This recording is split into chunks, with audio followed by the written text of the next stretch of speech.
көмөк жөлөк пулу бул 16 жашка чейин баласы бар биздин Кыргыз Республикасынын жараны болгон ошол аз камсыз болгон үй бүлөнүн балдарына жөлөк пул чыгат.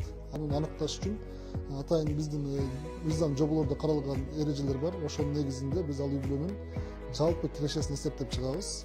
Ал үй бүлөнүн жалпы үй бүлө мүчөлөрүнө бөлүп келгенде ар бир үй бүлө мүчөсүнө эң төмөнкү кепилденген киреше бүгүнкү күндө 1000 сом өлчөмүндө, ошол 1000 сомго жетпеген учурда ал үй бүлөнүн 16 жашка чейинки балдарына жөлөк пул чыгат.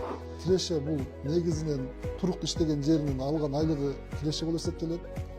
Андан сырткары жер болсо жери, мал жандыктары жана автоунаалары, жеке ишкерлик менен алектенип, же бир мындай соода саттык менен, же устачылык менен алектенип тапкан айлыгы дагы киреше болуп эсептелет. Бүгүнкү күндө үй бүлөгө көмөк жөлөк пулунун суммасы 1200 сом. Ал эми чек ара аймагындагы жана тоолуу шартта жашаган жарандарга аларга өзгөчө коэффициент эсептелгендиктен алардыкы 1200 сомдон жогору өлчөмдө чыгарылып берилет. Үй бүлөгө көмөк жөлөк пулдарын алуу үчүн биринчи кезекте ошол кайрылган жарандардын паспорттору, нике күбөлүгү жана балдардын туулгандыгы тууралуу күбөлүктөрү, ал жана ошол ар бир жарандын пин номерлери болуш керек.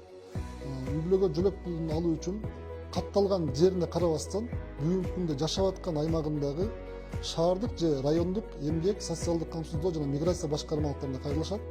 Башкармалыктын адистери аларга мыйзам чегинде карап тиешелүү жардамдарды беришет.